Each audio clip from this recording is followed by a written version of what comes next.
Okay, fine. Thieves in time happen. Let's just get this over with, man. Sly faked his amnesia at the end of slide 3 to get with Carmelita. My nigga. But he could not help himself, bro. He said he has to hit one last lick, like a moth to a flame. So Sly was scheming, and then Bentley pulled up, cause you know, Big Ben was doing it up with his girl Penelope, but then she randomly disappeared one day, and then he'd look around like, what the hell? The thing is, Rakamagookie start getting pages erased. He said, fuck all that. He gathered up our nigga Murray. We meet up with the crew. Bentley already had the solution. If you paid attention at the end of slide 3, I said I was building a time machine. Which I may have forgotten to talk about in the slide 3 video. My bad. So we get the time machine, we stick that hole on top of Murray van, but we need something from that era to go there. So now we're finna hit this lick with purpose. So we drop down, grab the damn thing, and Carmelita captures us. Even the game knows they broke up right then and there. That's ex-girlfriend to you, raccoon. But the real question is, why in the flying fuck would you leave a calling card there? Even if you did somehow, some way manage to get away with this, Carmelita would have known it's you. Matter of fact, the entire world would have known it's you, and you're fucking Constable Cooper, nigga. You would have been caught like that. Let it be known, Demi Darko would never fumble a bag like this, and you better not either. We can't take the book with us through time out of fear that it's gonna get even more fucked up, so we just leave that hoe with Dimitri. First stop, Japan, to meet the most popular Cooper, Ryoichi. Ninja Spire Jumpman got caught though. Then we see that a criminal from present time has taken over feudal Japan. We're not the only ones with time travel. So we go ahead and rescue Ryoichi, and he already knew from the moves alone, only a Cooper could do all of this. And they go ahead and escape. And we get info on the nigga that took over, El Jefe. He's a mercenary that took over small countries for the guap. I have got to mention, this nigga took over a country with 3 blind mice and a plastic spoon. He's really that guy for real. We took back Ryoichi's sushi shop, and we get Murray doing a geisha dance because that's what the streets was asking for? This dumbass nigga El Jefe talks out loud to himself and tells us step by step how to cook his entire operation. Geisha Murray pulls up and El Jefe said he needed. He gave that motherfucker a smack on the ass. This game is rated E10, by the way. How did they do this? No. Matter of fact, why did they do this? So the final act begins. El Jefe sneaks. Ryoichi snatches his cane and creates a fire trail by dragging his swords across the bridge. Sly said he slided for the OG, and after cooking that nigga, he still didn't get the cane back. 2 rats slid on him and stole that John easy peasy. Using a deputy badge one of the rest dropped, we're off to the Wild West to meet my favorite character in this game, Tennessee Kid Cooper, my goat. And of course, like every other Cooper in this damn game, my goat got caught because of time traveling, cheating ass niggas. This time it's an armadillo though, W animal, but we got something for that ass. That something is getting outlaw status and getting arrested, bro. What the fuck? We're Sly goddamn Cooper, nigga. We don't get caught. So now we're in the same cell as Kid, and he's like, oh, you a Cooper for real? Then bust this out. This is real money movements, because you see, the GOAT Kid could have easily done it himself, but he wanted to give an upstart the chance to prove themselves. After making it out, Tennessee told us that what was supposed to be his biggest heist in history got stopped before he even made it to the bank, but it still got robbed, not by him though, but by the new sheriff in town, Toothpick. Toothpick grew up on them cowboy movies, and when he was adult, he was putting in work as a gold robber. His cowboy dream came true and he went back in time and did our boy Tennessee dirty. First things first though, we get Tennessee here his gun cane back, showing he's indeed the realest nigga in Cooper history. And Toothpick here gets big when he's angry. This man has warp spasms like Kukulane. Carmelita got thrown back in time with us too, huh? Anyways, Kid saves her, but the rest of the gang gets caught. The crew takes the most L's in this game, I swear to God. This is only the 2nd episode. Ooh, we rescue the crew and Tennessee shows he's Mr. Steal Your Girl because he just like me. A hot woman tells me what to do, I just say yes ma'am. See, me being a bottom aside, Toothpick finessed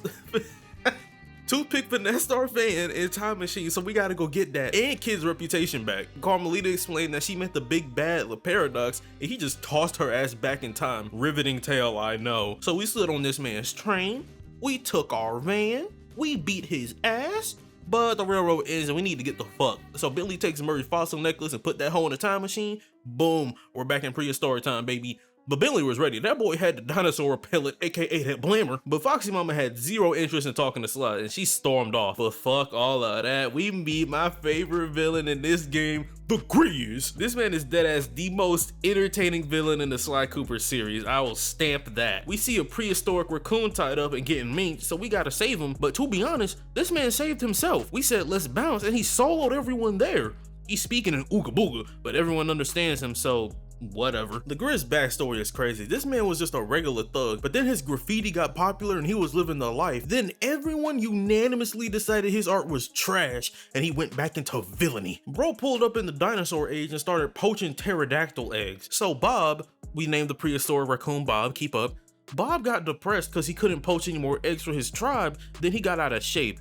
Then he got caught and got his cane took. A literal training montage later and he's back in climbing shape. Murray gets depressed for the rest of the episode because he can't climb, which literally makes no sense. You've never been able to climb. You were never the climber. Hell, in Sly 2, during the Lumberjack games, who was climbing? Not your big ass. No one expects a hippo to climb. It don't matter. Let me stop. Carmelita gives us some info and she's dealing with some inner conflict. She does love Sly, and even she knew that he didn't really lose his memory, but she was just so happy being with him.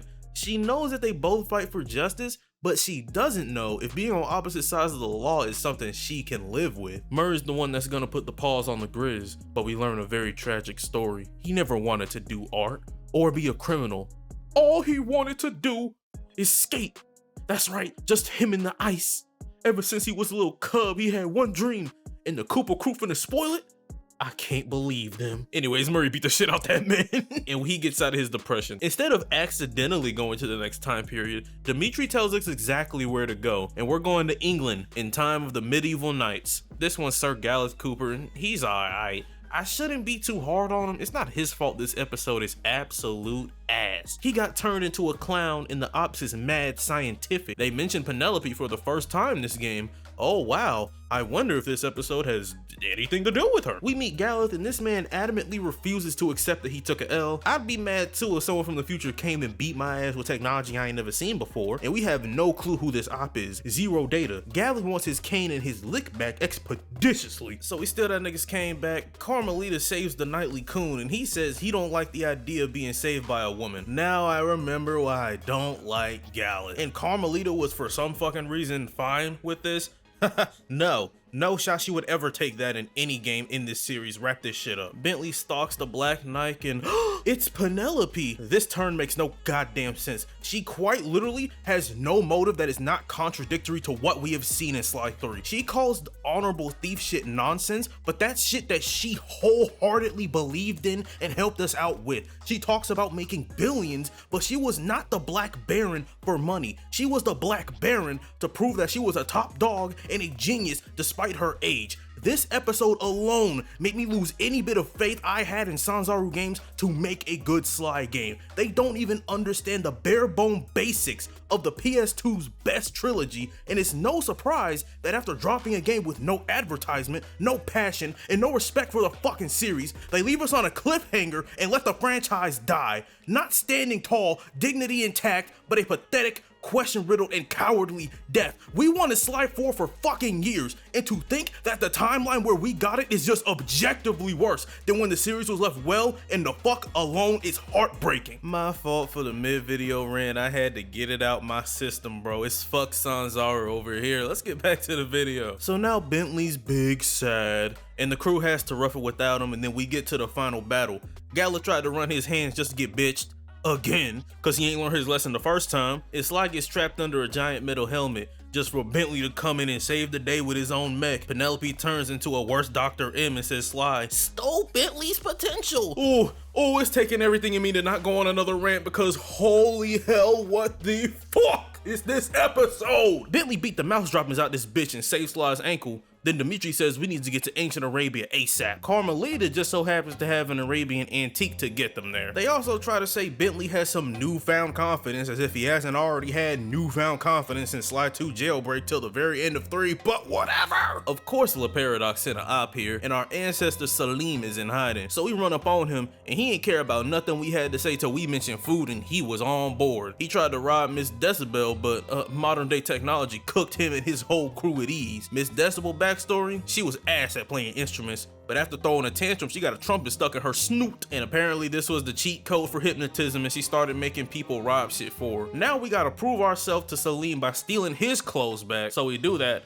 and Miss Decibel is a simp for the skunk. Murray wants to belly dance. We say no. Carmelita does it instead and shakes ass for an audience. What's the rating of this game again? And it looks like the game says it's about time to wrap this shit up. So now Paradox comes in, steals Salim's cane, betrays Miss Decibel, and gets on his blimp. We beat Elephant ass. The skunk kidnapped Carmelita and he got away. We get back to present day Paris. Paradox is big pimpin'. His face is on the Eiffel Tower. His backstory is that he also came from a family of thieves, but unfortunately for him, they were more ass than Sly's. So his father got caught, and with no pop to teach him the family ways, he sucked at being a thief, got caught, and in prison learned how to be a criminal and had his own syndicate. This nigga became a billionaire from trafficking stolen treasures. Irrelevant trash ass backstory aside, we go to Carmelita, get captured, and we use all our ancestors to rescue him. Pretty goated moment, not even gonna lie. After they do what they gotta do, they go back to their own era as the timeline corrects itself. Paradox said he wanted to erase the Coopers from history, got a time tunnel, blah blah blah. Tennessee suit that bitch and we're free. These cowards won't even let Carmelita say I love you to Sly, but we can get multiple